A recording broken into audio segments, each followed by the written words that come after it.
Would you like to know how to use Flopzilla more effectively?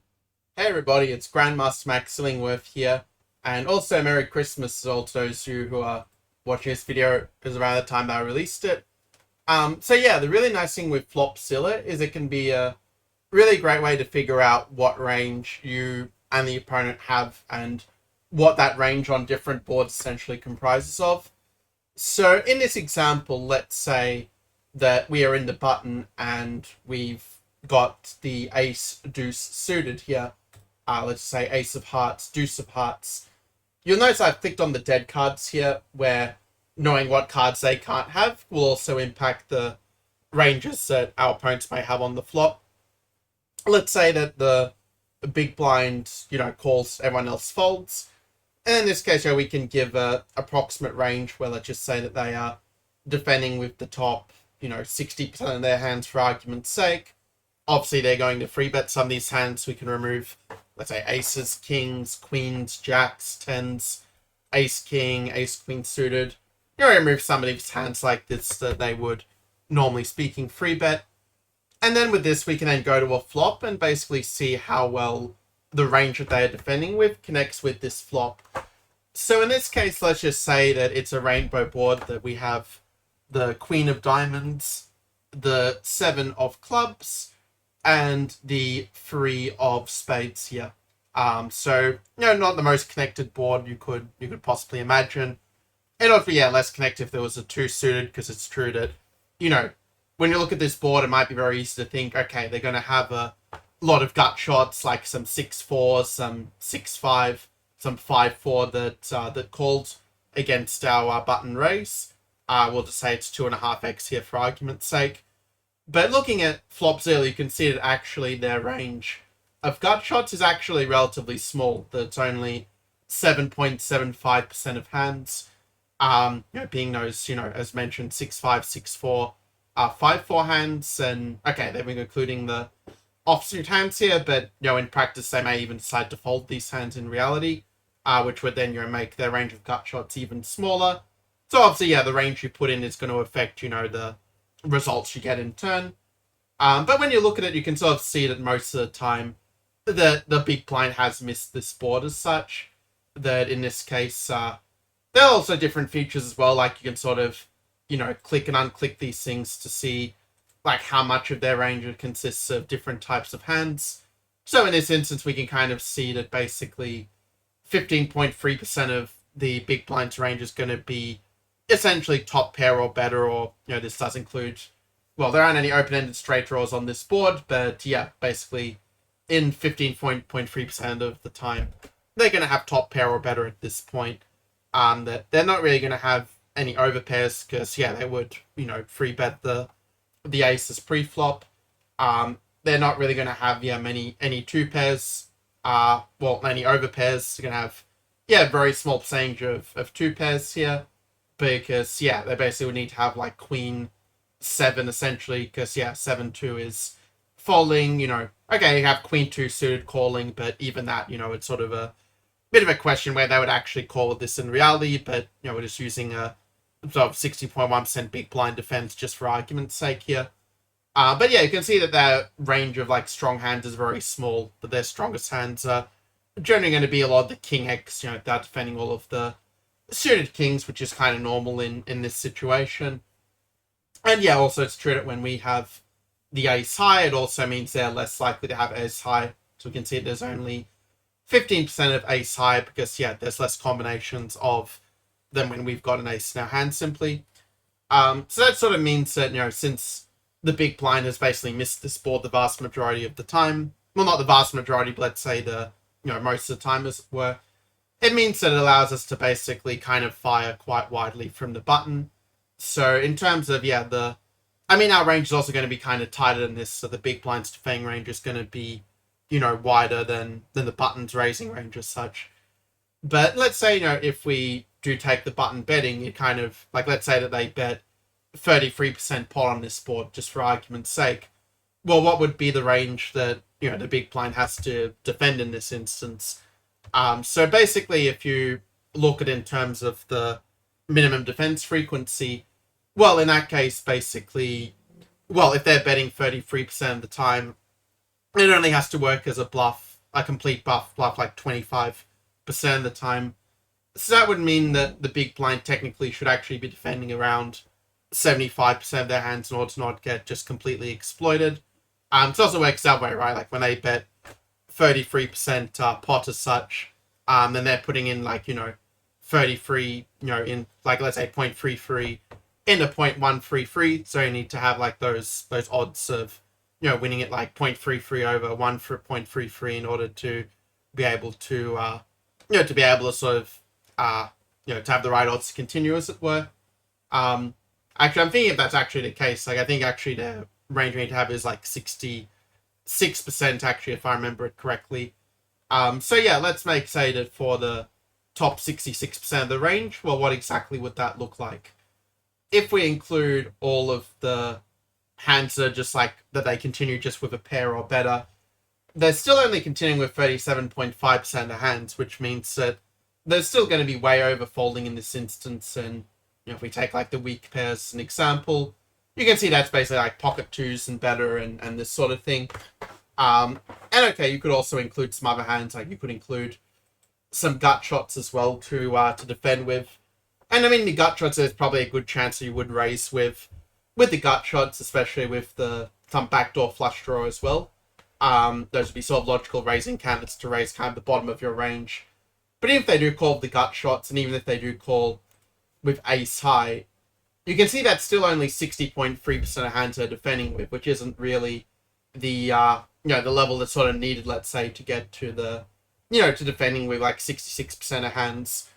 So if you take like the other combinations of no mate hand, you basically, I think it even says somewhere like how many combinations there are of each of these different levels. Like if we sort of click on it in some way, because most of the time I sort of watch people kind of using it Flopzilla rather than, let's say, actually rather than me using it so much myself.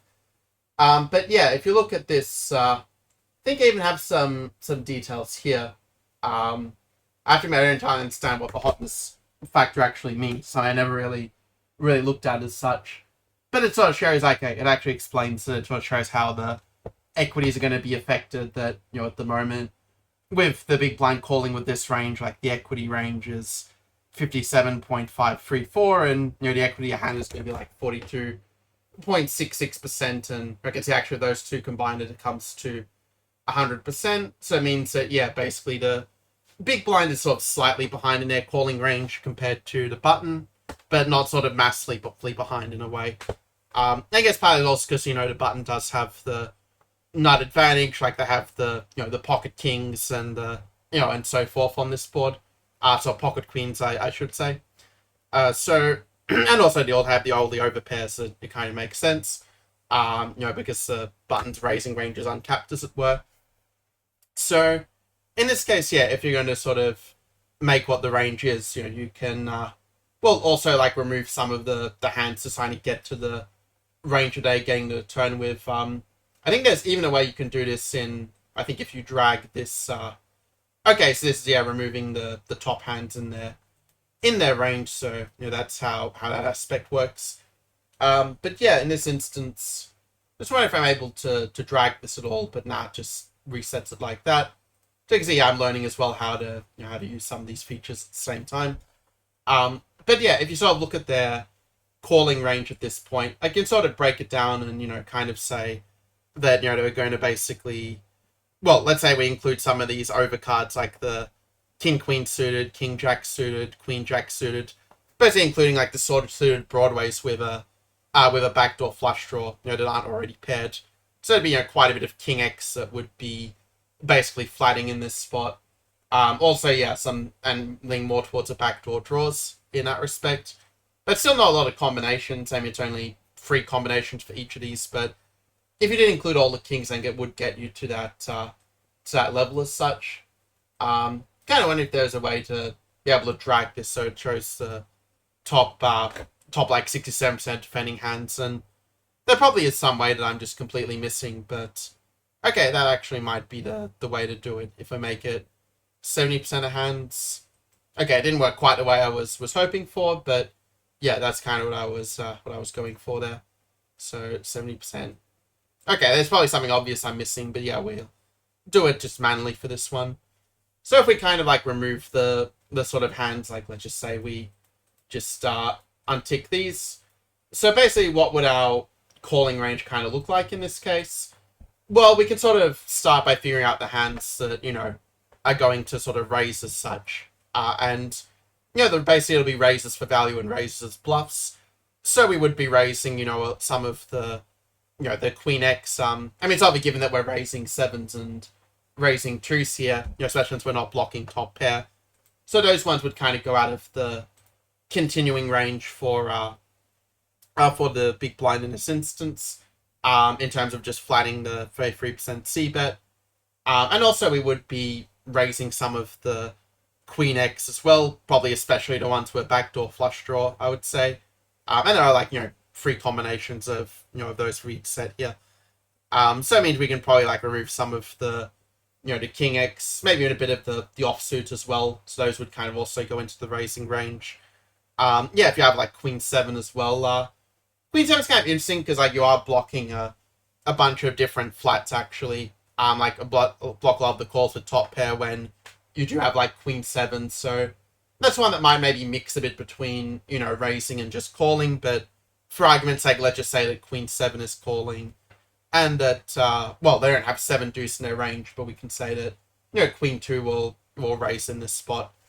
And so as we sort of break it down more, we can then sort of establish, these are the hands that we're going to kind of be raising for value as such.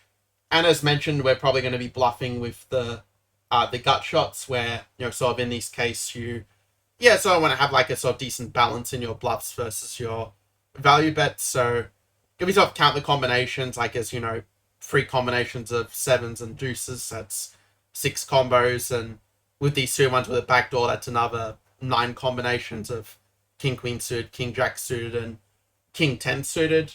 Where if we use like 3 of those 4 combinations, or let's say we use all 4 here just to like make a calculation a bit easier, that's another 12 combinations. On top of 6, that's 18. And then with King Queen off and King Jack off, that's coming to another 24 combinations on top of the 18. So that comes to 36 combinations there. And we added one other, like with the Queen 2 suited, it's like 4 of those, so that's like 40.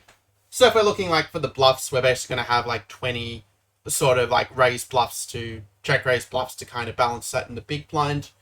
And if you take these sort of 6-5 and sort of these gut shot kind of hands as such, well, in this case, we can basically say that, there's 16 combinations of 6-5 suited. There's like 16 combinations of each of these. And if you take just the suited versions here of these gut shots, that's going to be 12 combinations of the bluffs, meaning we need basically 8 more combinations. And if we raise like the sort of the bottom pairs, like just so we're not purely bluff raising with gut shots and a bit harder to read, we could also include like 4 free suited and 3-2 suited as a sort of bluff raise as well, and that would get us to that number of 20 combinations. And obviously if you're using, Pyro Solver or Jito Wizard, it's going to give you a, much better sort of composition of your raises where it might mix a lot of these hands rather than just picking the combinations. But the point still remains, you can see how you can use Jito Wizard as a way to kind of construct your different ranges to make sure that they're kind of properly balanced in the ratios, at least between value check raising and bluff check raising in that respect. And so when it comes to the question about what hands are going to be continuing here, well, it's probably almost easy to figure out what hands aren't continuing rather than the hands that are continuing, where basically, ace high is going to call because that's still in the top 67% of our range. And even some of these overcards as well are also going to be calling as well, where, if we just make it the suited suited broadways, that's not going to be enough. But if we include the offsuit broadways, or if we include like suited King X with a backdoor flush draw, that would probably be enough to, get us to like the right percentage, roughly speaking. That is true. The suited combination only have 4 hands of each one, so it's actually not that big from a percentage point of view. And you have 3 times as many of the offsuit combinations as the suited ones. But okay, we can very clearly sort of get rid of, some hands like, let's say, 4-2, 5. Okay, we'll keep the freezers calls there because they are pairs, but yeah, we can sort of get rid of, let's say, actually the offsuit gut shots probably would call the 33% bet actually just to have some balance, but it is merely a pretty chunky gut shot in that case, so just for simplicity's sake, we are going to like fold the offsuit gut shots, and we're going to basically check raise the gut shots that that have a backdoor flush combo, just have that bit of extra equity. Okay, this 7 would be a pair, so we would get rid of some of these like other sort of low kind of offsuit hands that, I mean, I guess 10-9, like there is maybe an argument for floating it sometimes because you have because you basically like have sort of a open-ended to to an open-ended draw. Like if you get a jack or if you get an 8, then you basically have an open-ended draw on the turn that you can then sort of fire. Or if you hit a pair, then you do get quite a bit of showdown value with 10 or a 9. So we might keep the 10-9 offsuit in the calling range just sort of to have that kind of equity, as it were. I guess sounds like, Jack 8 offsuit, like some of these. I guess with Jack 8, you are like have an open end to a gut shot, but we're just going to kind of get rid of some of these offsuit hands just to kind of make life sort of a little bit easier as such, like just some of the weakest offsuit hands. I'll keep the Jack 10 offsuit for a similar reason to the 10-9 offsuit, that you do have an open-ender to the, to the sort of open-ended straight draw on the turn. And also 2 cards that could very well be live as well, because let's say Queen X is only going to be a relatively small part of the button's c-betting range, because they're going to be c-betting virtually everything on this flop, right? So you guys could sort of keep, these hands and, get rid of some of the weaker suited hands, like the, 8-5, some of these like this that don't have a 7 in them. Probably can get rid of the low Jack X, and I mean Jack 8. Probably we would just get rid of some of these suited hands and keep the sort of suited connectors in that way. Because also the thing is, like, if you have like Jack 10 of diamonds, you do also have a backdoor straight flush draw, so that definitely can be quite nice, giving that a little bit extra, like 1 or 2% extra equity that allows you to float as such on the flop. And I mean, I think that this, I mean, okay, there's probably some easy way to check if this is the full percent of the range as such that should be continuing, like we're at 67%, but still, you kind of get a rough idea, right? You can see that this is, a range that's sort of roughly like a correct defending range in terms of having the, the right ratios as such. To be fair, this one actually might be a little bit too far above 67%, is kind of my feeling. So maybe we can remove a little bit of the weaker, like, offsuit kings just to make the percentages just a little bit sort of closer in that way. Now let's say that we kind of continue this analysis and we do get a turn as well and sort of see how, well, I see how with Flopzillas you can kind of see how different turns sort of affect, the ranges and the equity. Like, is it a good card for the big blind or is it a better card for the button? So let's just say, for argument's sake, if we give the 5 of hearts at this point, well, we can sort of see at this point that, basically the hands that are, top pair and better is still a pretty low percentage. But on the other hand, there's sort of a lot more kind of available, let's say, for the big blind, because, 6-4. Okay, actually, it's kind of interesting, in fact, because the gut shots would check raising, it kind of changed things a little bit, in fact, where we kind of see how some of those hands that would have, made a straight might not necessarily be in the big blind's calling range with this analysis, because of the fact those hands would have, either check raised if it was suited or folded if it was kind of offsuit as such. Actually, I think based on my understanding of poker, actually, I think it's sort of the case where actually the offsuit ones, like the junky ones, are more likely to check raise than the suited ones sort of more likely to call. But okay, the idea is not to give a perfect analysis, but kind of show how you can sort of draw different conclusions using Flopzilla, just kind of using it as a model. But it's sort of like interesting to see how like the 5 of deuce is sort of a little bit of a brick in this case, where if they're like raising their, chunky gut shots or folding them and they're never calling the gut shots, then that 5 deuce doesn't really change the action so much, and it's therefore a board where, like, if the big blind were to bet, it would sort of look kind of quite bluffy and the button could therefore call down a bit wider. But let's say the situation's a little bit different, and let's just say that the king of spades comes on the on the board in this instance on the turn. So in that case, yeah, it sort of changes the board quite a bit, having this overcard come through. Because as I noted before, like a lot of the hands that big blind should be flatting to get to that sort of correct defending range is a lot of that King X, which is now suddenly improved to top pair. At the same time, it's also true, that the button is also going to have quite a bit of King X in their range, like especially with the better kickers as well. Like they've got Ace King, available, which the big blind doesn't, and this sort of thing. So it's still a card where, you do have to be potentially a little bit tentative, realizing that, even if you have a king, it doesn't automatically mean you're going to win the hand in this case, that there's still going to be a nut advantage for the button, like having the better kicker, having, the pocket pairs. Although it does make it less likely to have pocket kings when the king comes on the board, of course. Because of the removal aspect. But yeah, let's just say for argument's sake that... I mean, the thing is with big blind checking, it's kind of an interesting question, like what the, leading range should be in this case. Like, is the big blind going to be leading the King X, or are they going to be checking it in this instance? Because, yeah, we already kind of... Well, if we sort of look at these hands here... actually, I think I might have made a little bit of a mistake where I kind of, put it as sort of the raising range, but actually it'd be, Queen Jack and Queen 10 suited that would be raising their pre-flop. So that sort of is probably a better indication of the range that we'd have. But yeah, I mean, I think it's probably fair to say that King Jack suited and King Jack offsuit would fire again on this board, because, there is a flush draw and the button is going to have a decent range of suited hands. Like, I mean, they're going to have a pretty wide range of hands in general, but, it's true they'll be playing, like, nearly all the suited hands on the button, whereas they will be a bit more selective and fold out a lot more of the junky offsuit hands, if they're playing the proper ranges.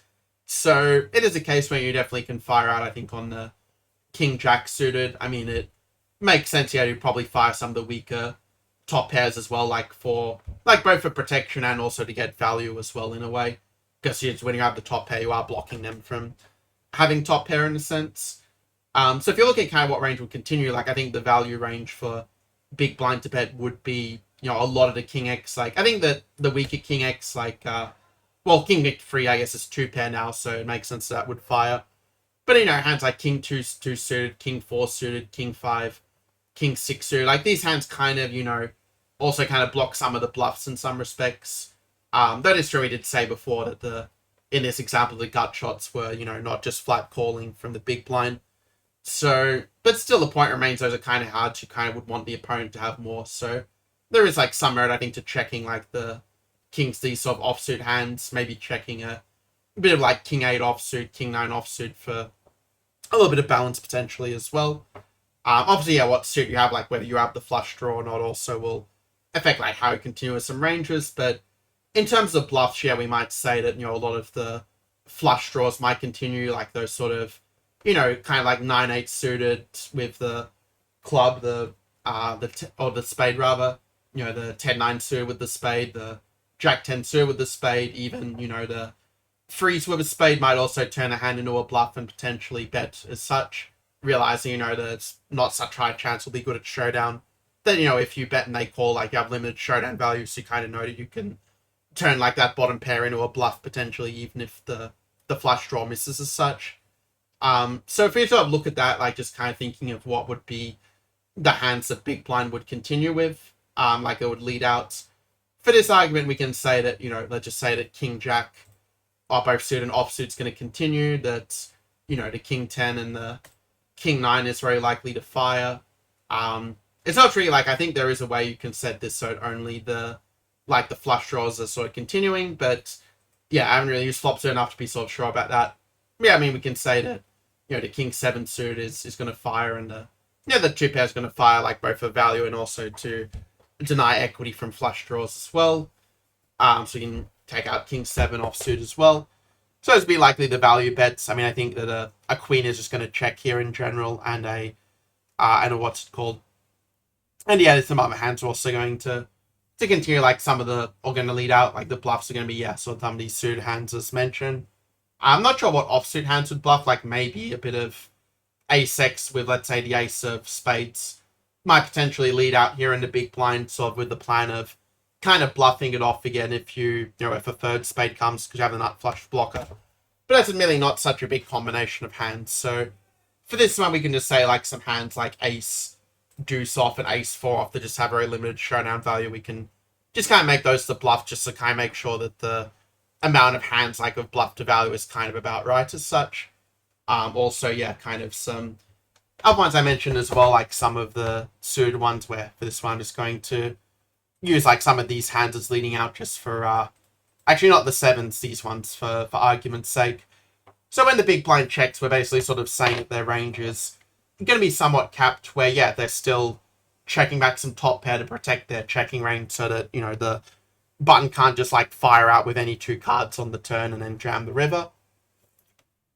And we can still see misanalysis and, the range is still a little bit capped in this example for like top pairs and some, let's say, nut flush draws. To be fair, that some nut flush draws might also just bet out here in this instance. Like, probably it'd be a little bit of a mixed strategy would be my guess. But let's say, for argument's sake, that the button now leads out for 50% of the pot. So with the house having this range as such. Well, when they lead out for 50% of the pot, basically, they're risking, 0.5 to win like 1.5 as such. So, I mean, the bettor needs to get through like 33% of the time to be profitable. And that means, like, in turn, yeah, that we do have to defend like somewhat, defending like 67% of the hands here in the big blind. So what exactly does that 67% look like? Well, let's just say we just, let's say we just play around with these a bit. Because see, yeah, it says here 72.2%, but when you remove the weak pairs, it goes to 34.9%. So basically it means that we're going to be kind of, if we don't want to be exploitable, where they can just, bet 50% pot with any two cards and automatically make a profit. It means, we do have to defend 66% of the hands. It does mean that, some of the weaker pairs are going to fold in this instance. Like, we're probably going to see the 5-3 suited, the 6-3 suited, the queen-3, the ace-3, oversuit and offsuit folding in this case. I mean, I guess if you do have the flush draw, like I said, you may well turn that into a bluff raise in turn. Just to try to get a lot of the better pairs to fold against the raise as such. Because obviously, yeah, you're going to be balancing it, with some like top pair as well, denying equity in a sense. No, to be fair, actually, I'm not sure how much you're going to be raising for value here. Like, it's probably a case where you would want to, like probably just, called with some quite strong hands that have like two pair at this point. But yeah, if we're sort of making an example of the big blind leading out with all two pair and better, or with good top pair, we can see how difficult it makes them to defend their range when they, when they basically face a bet, in this case, the second barrel. So in this case, yeah, to defend correctly, they probably would need to fold out, all of the cards, that don't have a pair, so we can kind of fold out all of this.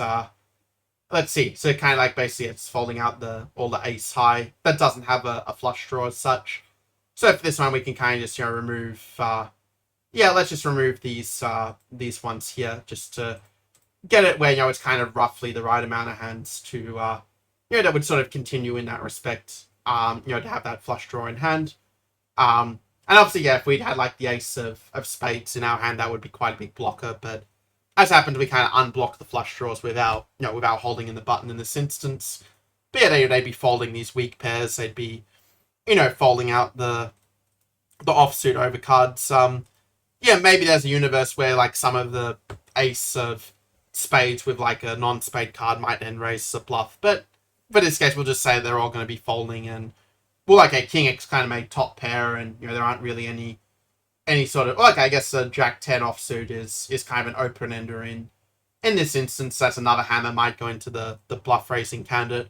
But the issue is you also need to have a lot of value hands to kind of make up for it, and that's where when this again we can see how important it is to protect your ranges and include some really strong hands in your check calling range, like that can sort of raise against a turn barrel as such.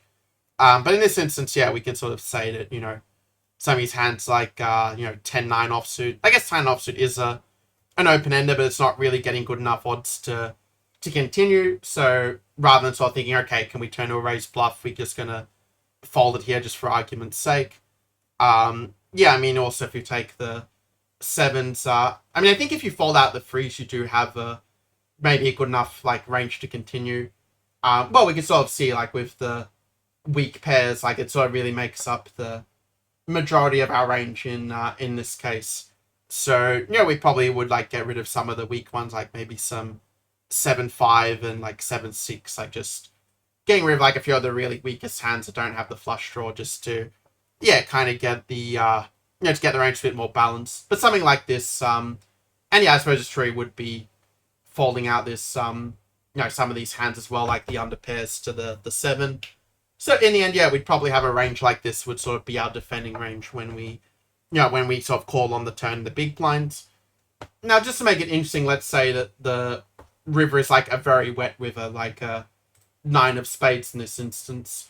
Well, from here you can sort of see like the different aspects of our range, where we can see that with the way in which a big blind's played it, a lot of people, I think, when this board like comes with the flush draw, or in this case the backdoor flush draw completing, they probably think, okay, like what if he has a flush? This could be like a really big problem. But by using Flopzilla, you can sort of see that it's actually only 8.62% of the big blind's range in this instance. In terms of like other aspects, yeah, we can see that, in terms of the sets, like there are a few sets available on the board, like with the 9s primarily. And also the freeze, which we sort of include, I guess, as sort of like the check calling range to kind of protect our range a little bit. Like I said, in reality, it would probably also include some like 2 pairs, like some king 7. If we add that, it also adds a bit more balance if we put some of these like really strong hands in our check calling range, as it were. I mean, it makes sense that king queen would free bet. I would check raise on the flop, because it's like, in that case, it's like top pair with a second kicker. But this one, kind of gives us like a decent example where, we can see that there are a few sets, and also we can see that the defending range does have quite a bit of 2 pair, just because of, well, earlier like the jack 10s did kind of fold, so it does reduce the amount of 2 pair, but like king 9 got there is, king 9 offsuit in this instance because we were raising the king 9 suited. I was gonna say raise cancer, but actually we folded on the. Did I say we folded on the turn? Maybe we folded in a different spot, or I just clicked the wrong things. But I meant to click something else earlier. But maybe it's because these hands were check raising on the flop. That's why I'd say it like this. But yeah, for some reason I think I thought I saw the queen as a king earlier when I was removing some of the hands. So it's really like Flopzilla won't like fix the human error, but yeah, you can try different things and see what happens. But yeah, you can see there is quite a bit of 2 pair in the big blinds range. Like 9-7 suit is another good example to go, like the king 7 suited and the queen 7 suited, and yeah, the queen 9 is also now a 2 pair. So yeah, there's quite a few different combinations in the defending range, and that's probably the reason why in this case, like if we take what hands do they have that are better than top pair for the big blind, well, yeah, that already comes to 33% of hands as such. So it means that like if you were to sort of bet here in the, let's say in the button, like say if the big blind just checked range here, just for argument's sake, well, I mean, if you bet, I mean, it's all a question like what hands are calling you that you kind of beat. Okay, this game's a bit different because we have like ace high, but let's say if we had a king deuce in this example, like king deuce suited that we raised in the button, I mean, in that case, like you're probably not going to get called by a queen in that case because you already fired 2 streets. So it's like very polar, like you only have really a pure bluff catcher. And in this instance, we're kind of seeing, that, well, basically the bluffs would be sort of like turning a pair or something into a bluff, or like turning some missed flush draw with the nut flush blocker into a bluff. So yeah, if the opponent's not like bluffing a lot, then it doesn't really make sense to like bet out with the king 2 suited, because yeah, if they're just folding bluff catch calling or value, you're kind of just value owning yourself there. So in that case, yeah, basically in terms of like if the button does lead out, then it sort of makes sense that yeah, you might even fold.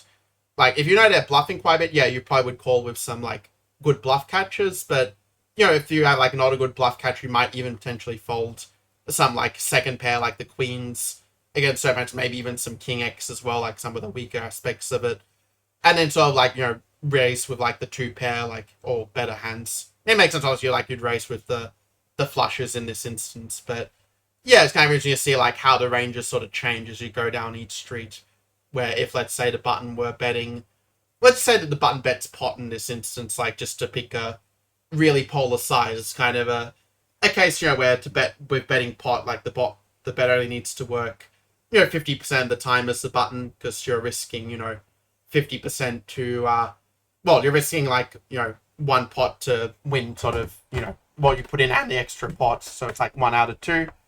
So in that case, yeah, in order to have it so that bet's not printing, it would mean you would need to defend with like the top half of your cards as such, so they can't just, bet pot with any 2 cards and make a profit. So it would mean actually in this case, like we would be in fact calling down with quite a bit of top pair, but like I said before, it's kind of a lucky to guess. Like it's always nice to verify these things, but we would be calling down with some of the better king X to get to that sort of 50% mark, where we saw it's like 58% with all the top pair, and 33% without it.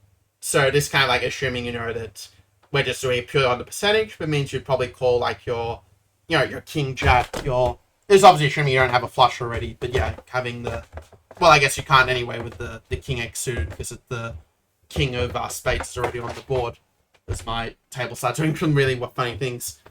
But yeah, it'd mean you'd probably like call, the king 10, the king 9, king 8, king 7 offsuit and suited. Probably like some king X6 suited as well, but then or maybe you'd like just fold out king 6 suited, king 5 suited, king 4 suited, and king 2 suited, and that would kind of get you like roughly to the percentage.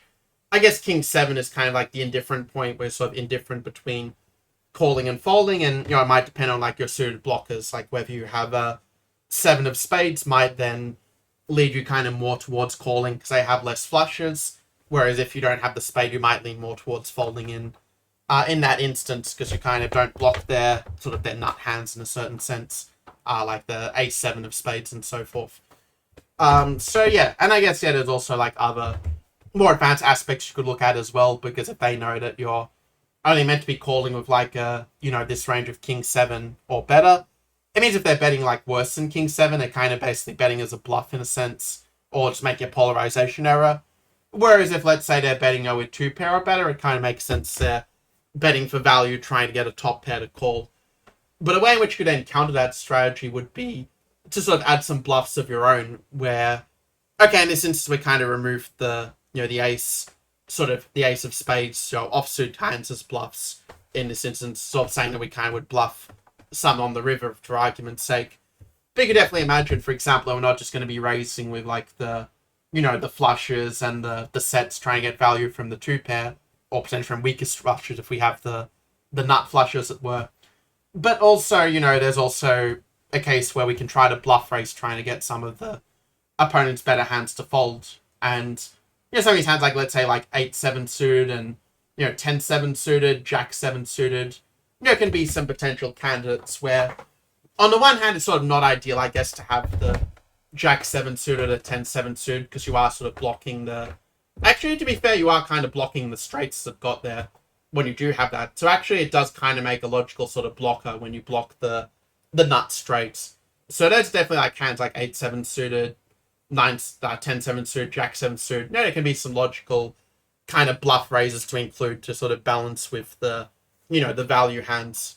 Because you can sort of see here how, like, when you have, like, let's say if you're just doing it even, just betting the flushes and sets, that's still only, 12.5% of your range, so it kind of makes sense you'd have, like, 6% or so of bluffs in order to kind of balance that. And if you sort of look at the weak pairs, we have 25% of the weak pairs, so it kind of makes sense that with those weak pairs, we would then, use some of them as bluffs, essentially. Even 8s might even then be included in that bluffing range, because a lot of these pocket pair under pairs will like to bluff raise or to sort of bluff out on the river, trying to get some higher pairs to fold. Like even top pair potentially. If they have like, a bad blocker of some sort, like with the hand other than the king, if the other one's a spade or something.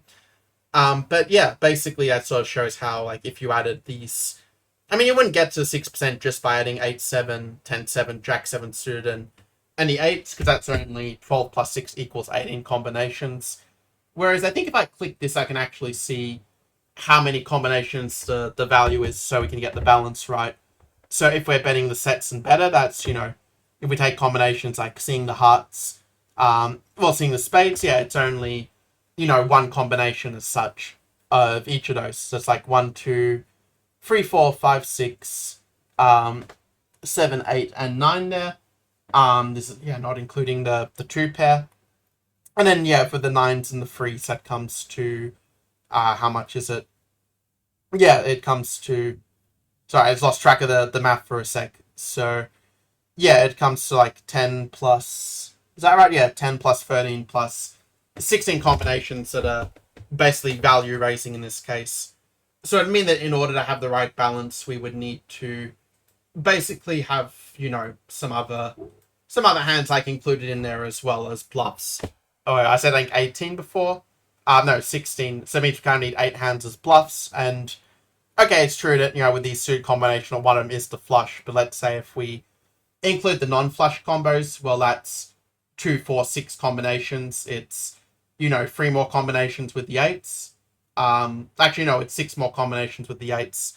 So it's a case where, maybe if we do the math there, it's like, 2, 4, 6.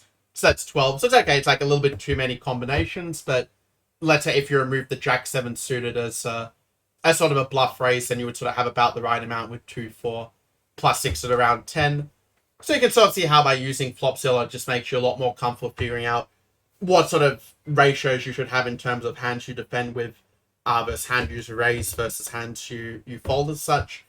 And it just allows you to kind of get a better feel for how you should play the different aspects of a range, as well as the sort of way that the range of your opponent is comprised in terms of the different types of value they have. Because when you sort of know like how much range, like what percentage range roughly is a flush versus a straight versus, a pair or this sort of thing, it just allows you to make much better decisions and to draw much better conclusions in your games as such. And I want to kind of use an example going all the way to river, because when I've sort of gone through other people going for it, and they've normally just taken the flop, so I thought it'd be an interesting kind of challenge for myself and you guys bit as well, and sort of take it all the way to the river. Realize the aim is like not to get it perfect, but just to kind of improve our understanding of poker by seeing how the range sort of plays out in different situations. So I hope that you found this sort of combination of sort of the math and the ranges very useful here. Do let me know if you enjoyed the video with a like and consider subscribing. And I'll see you guys in the next one. Take care.